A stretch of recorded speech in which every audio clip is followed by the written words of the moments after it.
How can a piece of metal, just a simple piece of silver, build the greatest empire the world has ever seen, and at the very same time, destroy the republic that created it? Today, we're diving into the incredible story of Rome's Silver Revolution. It was a financial innovation that forged an empire, but as we'll see, it came with a fatal cost. Okay, let's jump right in. This single idea really captures our entire story today. The shift from a world where value meant putting a heavy lump of bronze on a scale to a world where power meant counting a stack of silver coins. This wasn't just about changing your money, it was a total revolution in how Rome saw wealth, power, and the world itself. So to really get just how massive this change was, we first have to go back. We need to understand the world that silver completely overturned. A world literally built on the weight of bronze. For nearly 500 years, early Rome's economy was, well, pretty straightforward. You didn't have standardized coins. If you wanted to buy something, maybe you'd trade some grain, or more likely, you'd haul out a heavy piece of raw bronze and weigh it. Value was physical, it was local, and man, was it heavy. And this very physical, grounded economy was woven right into the DNA of the Republic. See, the Roman army wasn't a professional force. Nope. It was made up of citizens, farmers who owned their own piece of land. The logic was simple and powerful. You own a piece of Rome, so you fight to defend it. This was the social contract, the bedrock of the entire system. But that stable, land-based system, that whole world of the citizen farmer, it was about to run headfirst into the biggest military challenge Rome had ever seen, and it would shatter everything. And that catalyst was the Punic Wars against Carthage. Suddenly, war wasn't about protecting the next town over. Rome was fighting across the sea, in places like Sicily, Spain, and North Africa. This was the ancient world's version of a world war, and it needed a treasury to match. And this is where that old bronze system just completely buckled. I mean, think about it. You can't pay an army fighting overseas with wagons full of heavy metal. The logistics are a nightmare. So to cope, the state did something drastic. It basically devalued its own currency, slashing the weight of its bronze money down to just 1/6 of what it used to be. The system was totally broken. But you know what they say, necessity is the mother of invention. And out of the wreckage of this financial crisis, Rome didn't just find a fix, it found a solution that would redefine its entire future. The solution, of course, was silver. When Rome finally defeated Carthage, it got more than just land. It got the keys to the kingdom, the massive silver mines of Spain. All of a sudden, this tidal wave of precious metal, the raw material for a totally new kind of power, started flooding into the city. And what Rome did with all that silver was pure genius. They created the denarius.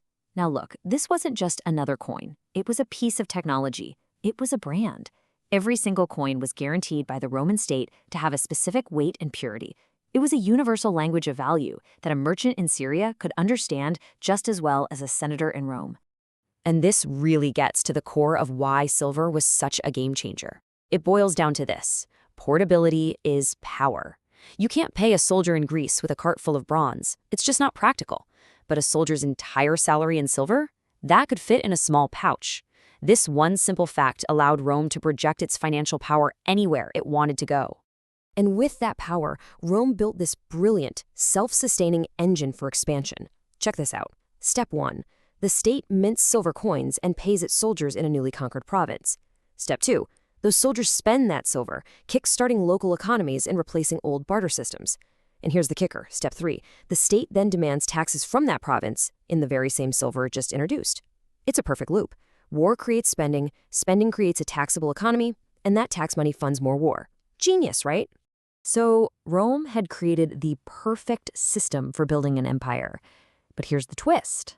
For the Republic itself, this perfect system was a poison pill, and the side effects were absolutely devastating.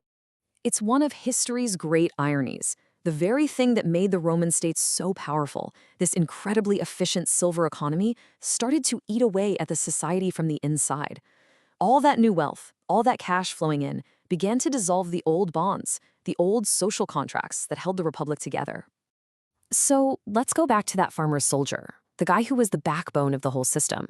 What happened to him? Well, now he wasn't just fighting for a season near his home. He was serving for years on end, thousands of miles away. When he finally came back, it wasn't to a healthy farm. It was to overgrown fields and crippling debt. And what choice did he have? He had to sell his family's land just to stay afloat. So who was buying up all those failing farms? Well, the new super rich, the generals, the war profiteers, the elites who were cashing in on this new silver economy. They snapped up all the small farms and created these enormous mega estates. The wealth gap between the average Roman and the senatorial class just exploded. And with it, the political balance of the Republic was destroyed. And all of this, the professional army, the globalized economy, the social breakdown, it all forced Rome to confront one fundamental and really uncomfortable question. And the answer, as history showed, was a hard no. You simply cannot run a sprawling, complex global empire using the political rulebook of a small city-state. The institutions of the Republic, designed for those farmer soldiers, were just not built for this new reality. The Republic had become a victim of its own success. It was structurally obsolete. And so the Republic died, but from its ashes rose something new, something more powerful, built from the ground up on the foundation that silver had created. And this was the end result of that whole transformation. By the time of the first emperor, Augustus, the denarius had achieved what no army could do alone. It had welded the entire Mediterranean into a single, integrated market. The price of wine in Spain was quoted in the same silver coins as the price of grain in Egypt. This was the true engine of the Roman Empire. But here's the thing about building an empire on a constant flow of silver. It's incredibly powerful, but it's also incredibly fragile. The whole system depends on that silver continuing to flow in. And that leads us to one final, very ominous question. Because eventually, the mines do start to dry up. The easy conquests are over. The flow of new silver slows to a trickle. So, what happens then? Well, what happens is the crisis of the 3rd century. You get runaway hyperinflation, civil war, and the desperate search for a new standard of value. But that's a story for our next explainer.